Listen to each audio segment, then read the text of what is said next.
The putt was never supposed to be the story. Not on a Sunday like this. Not when the biggest name in golf was standing over a six-footer that would rewrite the history books and cement his place among the legends of the game. The crowd was holding its breath. The broadcast was ready to declare it a moment for the ages. And then, in a flash of raw emotion that nobody saw coming, the entire narrative flipped upside down. What happened next was not just shocking. It was ugly. It was confusing.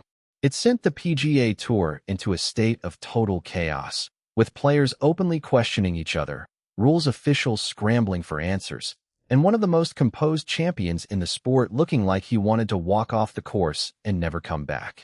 This isn't a story about a golf tournament. This is a story about what happens when a record chase collides with human emotion, when the pressure of history becomes too heavy to carry, and when a sport known for its politeness descends into a war of words that nobody saw coming. This is the story of Scottie Scheffler, and the day the money record nearly broke him. It was supposed to be the coronation. For weeks, the golf world had been circling this specific Sunday on the calendar, understanding that they were about to witness something truly historic. Scottie Scheffler, the world's #1 player, was not just winning tournaments at an astonishing rate. He was doing something that had not been done in the modern era. He was chasing the single-season money record, a benchmark that had stood for years as a testament to dominance and consistency. It was a record that belonged to the titans of the sport, and Scheffler was on the verge of making it his own. The narrative was perfectly scripted. A young man, humble and reserved, with a golf swing that seemed immune to pressure, was about to do the unthinkable and cement his legacy as the most financially successful player in a single season. The entire tour was watching, and the anticipation was electric. The final round of this particular tournament had started like so many others for Scheffler. He was steady. He was patient. He was pulling away from the field with that relentless efficiency that had become his signature. There was no panic in his eyes, no hesitation in his stroke. He was methodically marching toward history, draining putts and hitting fairways with robotic precision. The broadcasters were practically writing his victory speech, speculating on what the record would mean for his career and his place in the pantheon of greats. But golf, as anyone who has ever played it knows, has a cruel sense of humor. It loves to build heroes up only to test them in ways they never expected. It loves to take moments of triumph and twist them into moments of agony. As the back nine began, the storyline started to shift. The putts that had been falling all week began to lip out. The drives that had been splitting the fairways started to find the rough. The pressure, which had always seemed to be an invisible force that affected other players, was suddenly pressing down on Scheffler with the weight of the entire world. The final hole arrived with Scheffler needing just a par to secure the tournament victory and break the money record in the same breath. It was a simple scenario, the kind of situation he had navigated hundreds of times before. But as he approached his ball, the crowd could sense something was different. The air was thick with tension. He pulled his club and took his swing, and the ball sailed toward the green with a trajectory that looked perfect. It hit the putting surface and stopped, leaving him a putt that was far from a gimme, but well within his range. He walked up to the ball, took a deep breath, and the stadium went silent. This was the moment. This was history. He pulled the putter back and struck the ball cleanly, but the line was off from the very start. It was never tracking toward the center of the hole. It was sliding past the right edge, and as it rolled by, a collective gasp went through the audience. He had missed it. The simple putt that would have sealed the victory, and the record was gone. The immediate aftermath was not quiet resignation. It was something far more unsettling. Scheffler did not just tip his cap and walk to the scorer's tent. He exploded. He slammed his putter against his bag. He let out a roar of frustration that was so raw and so loud that it echoed across the entire course. The composed, unflappable champion was gone. In his place was a man who was about to show the world that the pursuit of greatness can sometimes feel like a burden too heavy to bear. The chaos had just begun, and the golf world was left wondering what they had just witnessed. It was a moment that would unravel the entire weekend and spark a conversation that no one was prepared for. To understand what happened on that final green, you have to go back.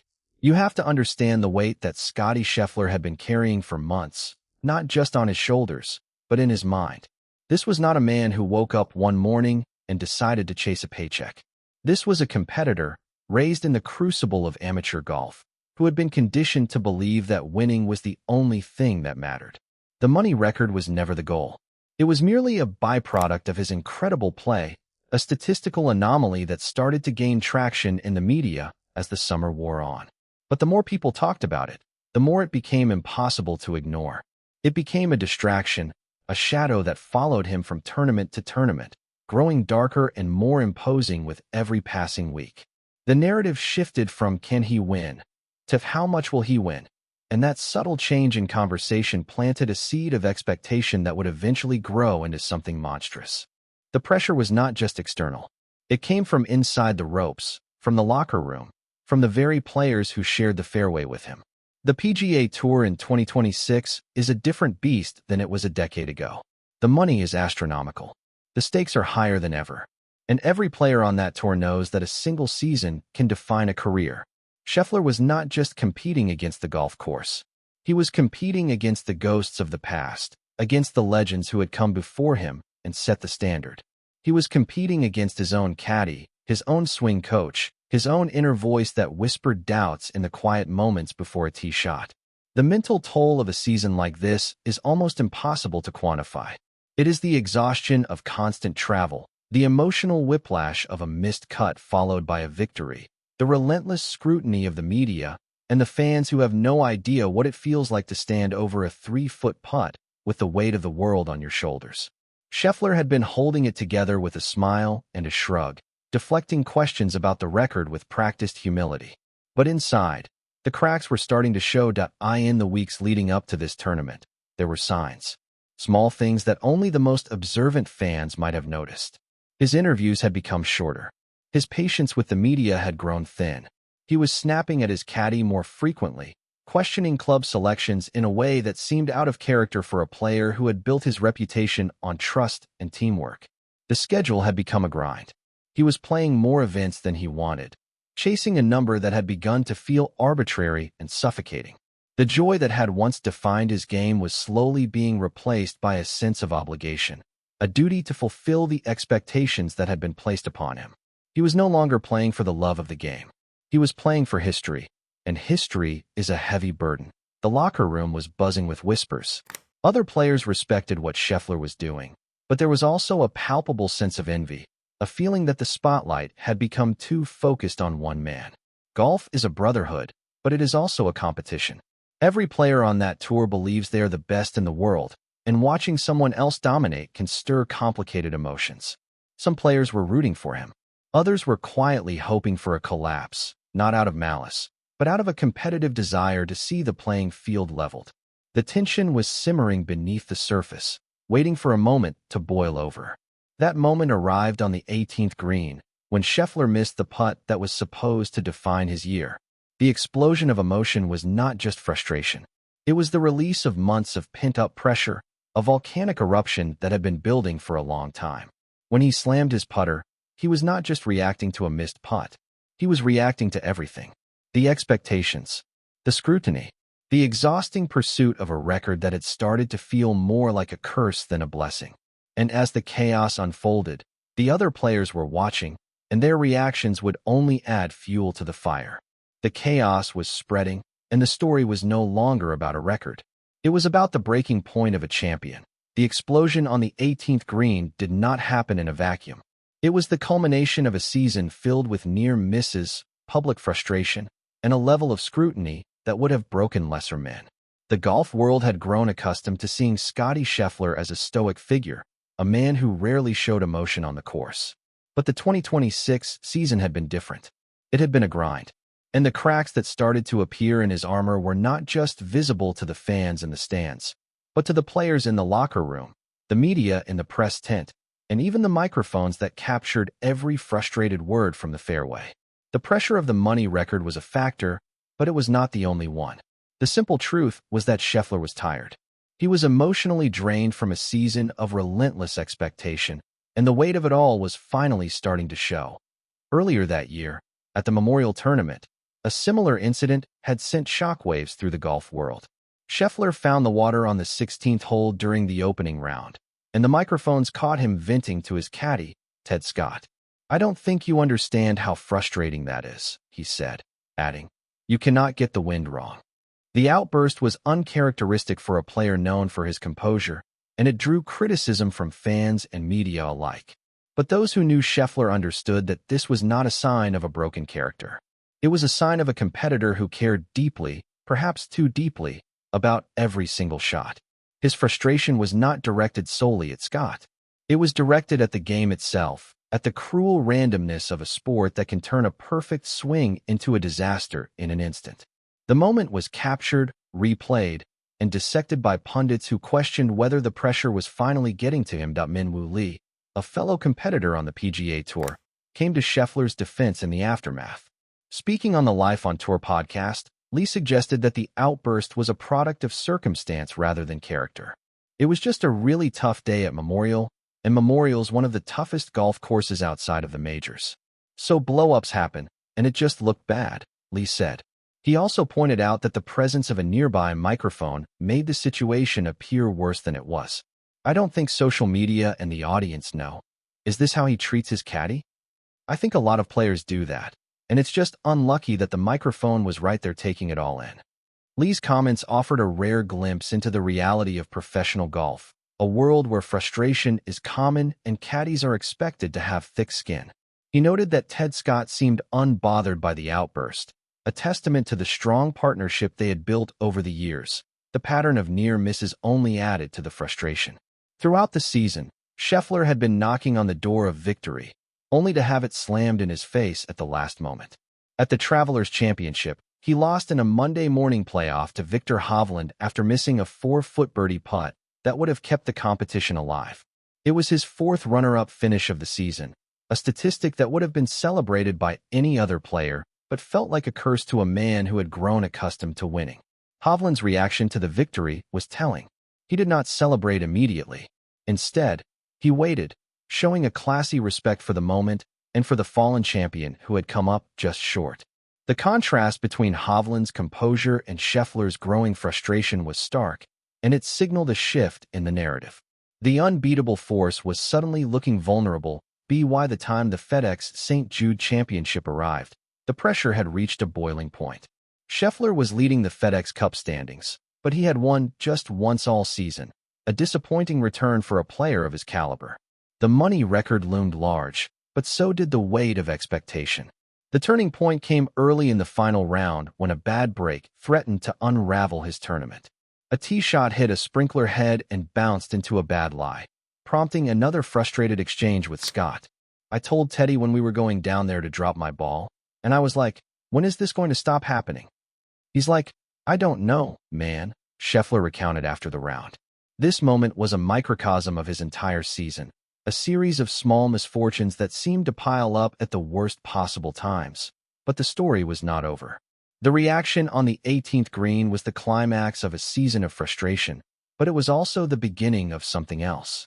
It was a moment of raw humanity from a player who had been trying too hard to be perfect.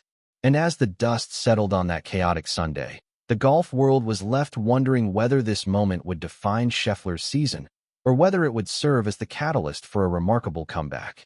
The chaos was not just about a missed putt. It was about the breaking point of a champion, and the question on everyone's mind was what would happen next. The missed putt on the 18th green was supposed to be the moment it all fell apart. The explosion of emotion, the slammed putter, the raw frustration that echoed across the course, it all pointed to a man who had finally reached his breaking point. But what happened next was something that nobody expected. Scottie Scheffler did not spiral. He did not fade into the background. Instead, he did what champions always do. He found a way to turn the chaos into fuel. The story was far from over, and the next chapter of this incredible drama would prove that the pursuit of greatness is not defined by a single moment of weakness, but by what happens after. The week that followed the chaotic Sunday was a test of character. The golf world was watching, waiting to see if the cracks would widen or if Scheffler would find a way to seal them. The answer came quickly. He arrived at the FedEx St. Jude Championship in Memphis with a quiet determination that was unmistakable. He was not there to make a statement. He was there to win. And from the very first round, it was clear that something had shifted. The frustration that had been simmering all season was gone. In its place was a cold, calculated focus that reminded everyone why he was the best player in the world. He opened with a masterful performance, carding a stunning 61 on Friday that tied the TPC Southwind course record and sent a clear message to the rest of the field. The man who had been written off by some as struggling was back, and he was playing with a vengeance. The turning point of the tournament came early in the final round. Scheffler had started the day with a 2-shot lead, but golf is a game of cruel twists, and the golf gods were not done testing him. On the par 5 third hole, he hit a perfect bunker shot that landed softly on the collar of the green. It was exactly where he had aimed, a shot that should have set up an easy birdie. But then disaster struck. His ball landed directly on a hidden sprinkler head, took a hard bounce, and rolled past the pin into the water. The crowd gasped. The broadcasters were stunned. It was the kind of bad break that would have shattered a lesser player's confidence. Scheffler stood there, watching his ball disappear into the pond, and he could not believe what had just happened. He turned to his caddy, Ted Scott, and asked a question that summed up his entire season. When is this going to stop happening? Scott could only shrug and offer a helpless response. I don't know, man. The moment was a microcosm of his entire year, a series of small misfortunes that seemed to pile up at the worst possible times.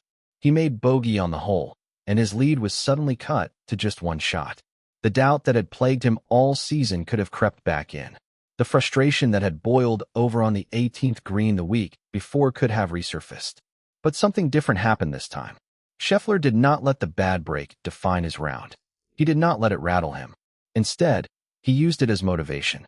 He went on to play the rest of the round at 5 under par, carding a 66 that left the rest of the field in the dust. He won by a staggering 8 shots, a margin of victory that was as emphatic as it was unexpected. The critics who had questioned his mental toughness were silenced. The narrative of a man on the brink was replaced by the reality of a champion who had found his way back. The victory was significant for more than just the scorecard. It was a statement of intent. Scheffler had not only won his second tournament of the season, but he had done so in a way that reminded everyone of his dominance. He had faced adversity, overcome it, and emerged stronger. The win also came with a massive $3.6 million payday, which pushed his career earnings past Rory McIlroy and within striking distance of Tiger Woods' all-time record. The math was suddenly simple. Scheffler was now just over $1 million away from passing Woods, a milestone that seemed almost inevitable given his trajectory. The record that had once seemed like a distant dream was now within reach, and the golf world was buzzing with the possibility of history being made. The reaction from the golf world was immediate. Fellow players, commentators, and fans alike were in awe of what they had witnessed. Si-Woo Kim, who finished a distant second, could only tip his cap to the champion. Tom Kim, one of Scheffler's closest friends, had already made it clear that he believed the world number 1 was the most dominant player in the game. No one's been this dominant for this long, Kim had said earlier in the week. He works so hard, so he deserves everything. The praise was not just coming from friends. It was coming from everyone who had watched Scheffler turn a season of frustration into a victory that felt like a coronation. The narrative had shifted once again. The man who had been written off as struggling was now being hailed as the undisputed king of the sport. And the story was far from over. The record chase was back on, and the chaos of the previous Sunday was just another chapter in a season that was destined to be remembered for years to come. The victory in Memphis did more than just silence the critics. It fundamentally altered the landscape of professional golf and put Scottie Scheffler on the verge of a milestone that once seemed impossible. The $3.6 million winner's check from the FedEx St. Jude Championship pushed his career earnings to $119,964,411, a staggering number that moved him past Rory McIlroy and into second place on the PGA Tour's all-time money list. The only man standing between him and the record was Tiger Woods, whose $120,999,166 total had stood as the gold standard for over 2 decades. The gap was now just over $1 million, a sum that Scheffler could erase with a single strong performance in the coming weeks. The numbers told a story of dominance that was almost impossible to comprehend. Consider the math. Woods had amassed his record over 378 career starts and 82 victories, a testament to longevity and sustained greatness.